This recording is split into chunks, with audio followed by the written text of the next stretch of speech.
So where is the chairman, Kevin? I believe they're in a board meeting, yeah. Which started this morning. 10 o'clock this morning. It's amazing I'm not even moving my lips, but yeah. So far away.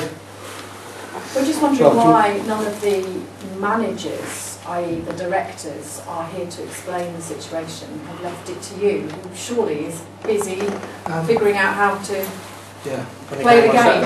Well, I don't think they've actually sent me up to... I'm up here to talk about the game on Saturday, so as far as I know, I know as much as you do. Ah, so you're not here to talk about the finances of the club? No. Right. I'm definitely not here to talk about the finances. Well, that's got that straight then. Yeah, I'm afraid, look, I apologise, everything is as clear as mud at the moment for everybody. Obviously I'm up here to try and talk about the football and that's all I can do really. If you want to talk about the finances, I've got no idea whatsoever. Can I ask, Kevin, you mentioned after the interview on last Saturday, you suggested a remedy or something was coming to a head. Was the statement the other day something you predicted? Well, no, it wasn't, no, to be fair. No, I think it was relegation was coming to a head. That was the point I was trying to make. But obviously, the statement that's come out has been a real shock to everybody at the football club.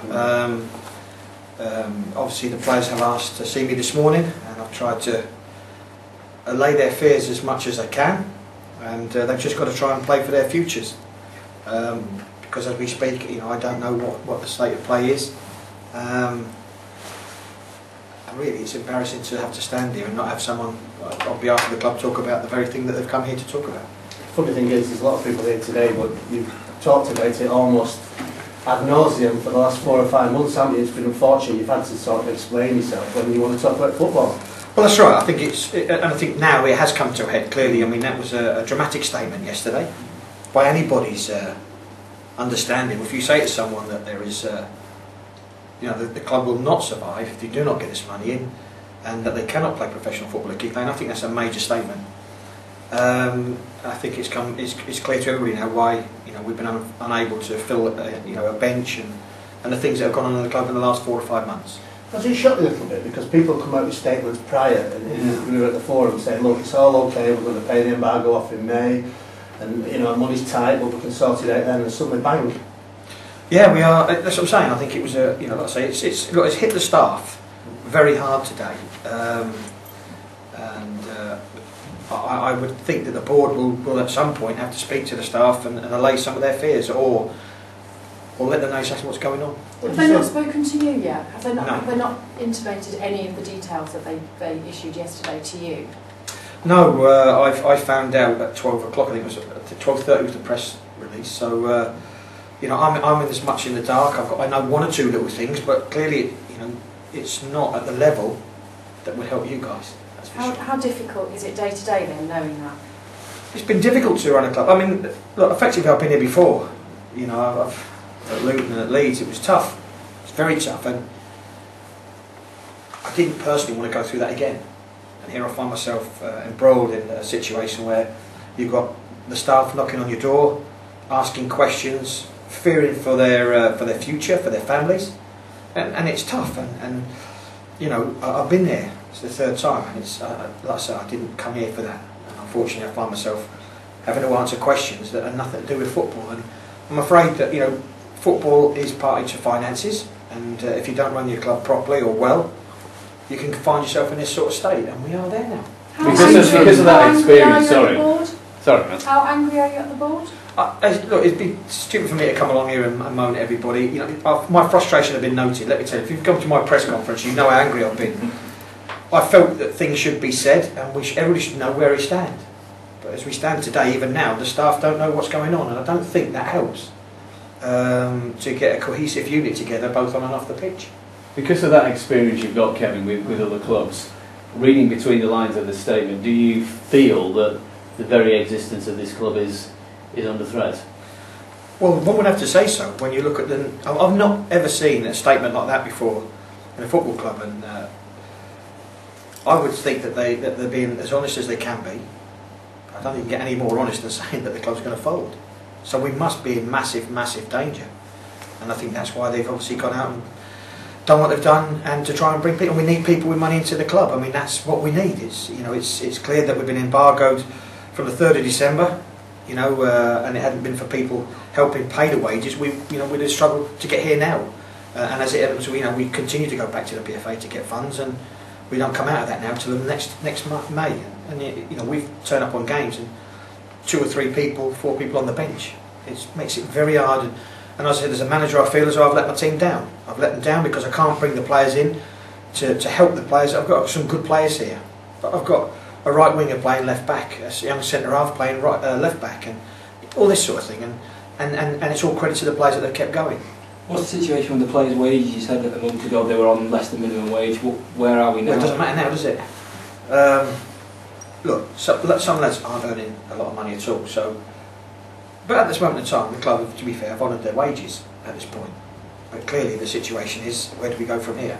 And I think that's what everybody wants to know. To be fair, Kevin, it's not the lads on minimum wage, it's the problem, isn't it? It's the guys on excessive No, wages. but I think if you talk about trying to build team spirit and understanding and whatever and cohesion within the team, what you don't need is a situation where people who aren't earning very little money, don't get paid. And I think that's what they're worried about. But at this moment in time, Bury Football Club have actually honoured every wage thing. By hook or by crook, they've done it. What do you say to a professional footballer with a mortgage and 2 kids in this situation? Well, I think it comes home, and I said that one of the things I've been really inspired by this year is that players have come here and played for nothing to get their careers back on track, and they've done that. And yet you read about players earning, and everybody thinks that players earn fortunes, mega fortunes, and whatever. That is not the case now in the lower leagues, and the worry is that, we're talking about Bury, but it could be a few other clubs.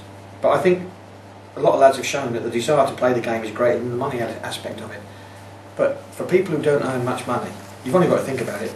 These lads have got to go home to their wives, children, and they're not sure whether there's going to be anything there next week or the week after. And that's the destabilising factor when you have to deal with that. And as I said, I've been through this enough in my career, and I just thought I'd left that behind me for a while.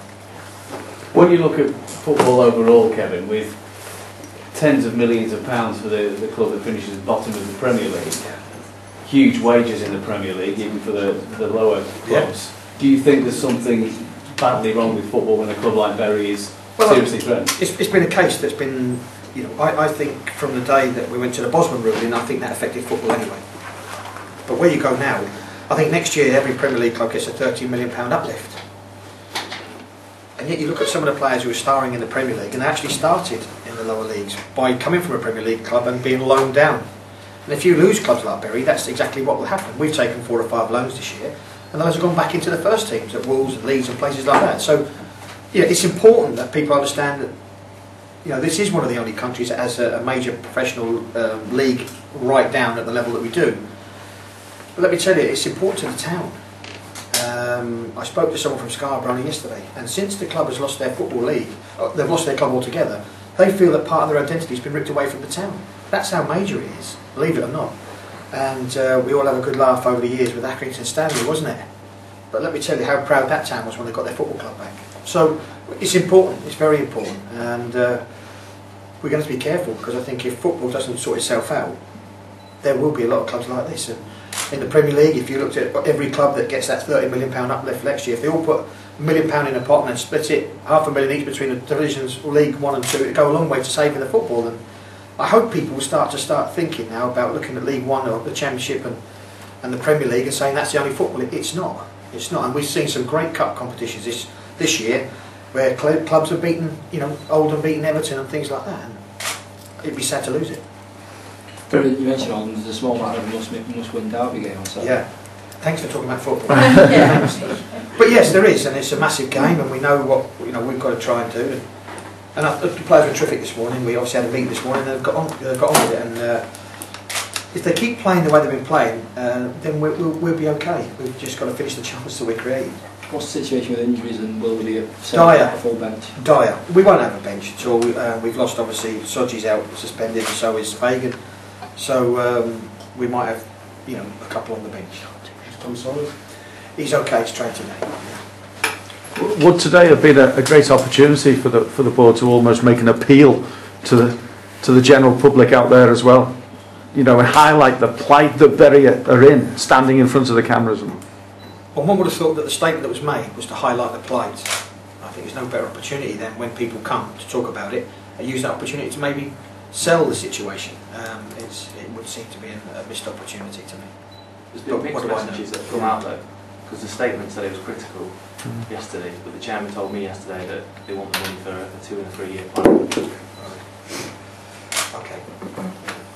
So, He also said that they've honoured the wages for April, but that might not be the case for May, which makes it sound very critical. The April wages haven't been paid yet, but they're paid up until March. So yeah, I think it's, you know, obviously the clubs are trying to look at how they can take it further forward from here. Well, I mean, I've said at the AGM there's 2 further solutions if you've gone into this position. One thing you would was one was to go to the council, and the other one was that they actually own the ground 100%, so you take a mortgage on the ground. So there are solutions.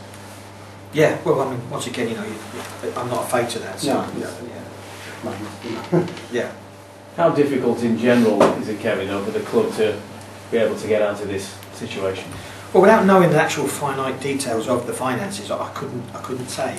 But I wouldn't have thought that Bury's debts are to the proportions if you look like Portsmouth and what they were at Leeds and Luton. I mean, they were, you know, between 10 and then Leeds was 70, 80 million pounds, and I think Portsmouth are 60 million. Bury are nowhere near in that thing. But the problem is, you know, if you can't afford a pound, then the pound debt's massive to you, isn't it? So it's all relevant to where you are, and obviously, as I say, it must be critical because of the situation that we find ourselves in and the statement that was made. And like I say, that was a real, for me, one of the most strongest statements I've ever seen delivered by a football club and in my time in football. So I can only say that if that statement's true to value, then we're in trouble. Do you regret coming here, or can you not allow yourself to think like that? No, can't think like that. Can't think like that. I'm frustrated, and I've been frustrated for a while. But you know, you talk to a Bury fan; they're as passionate as a United fan, a Barcelona fan. They're the same, and they want to see their team, you know, winning. And I think, you know, partly what's gone on in the last couple of weeks or a few days has highlighted maybe where the club couldn't sort of move forward on the pitch. And really now it's about saving Bury Football Club to make sure that we have got a team that we can put on the pitch and that we have got a pitch. So come Saturday, how easy is it to concentrate on football? Oh, no, I can't wait for Saturday to come, to be honest, because then, you know, I won't be asked anything. But I mean, look, my phone's obviously not stopped, and the interviews you've done about the finances. I mean, part of being a football manager these days is you have to be aware of football finances. You have to be. And since I've come here, we've cut the wage bill by nearly just over £500,000. You know what I mean? So I'm aware that you've got to deal with that. But it would be lovely for me to be able to go to a club and just say, right, don't give me any money, but please don't keep selling on my players. That would be absolutely purgatory to me. All right. Yeah.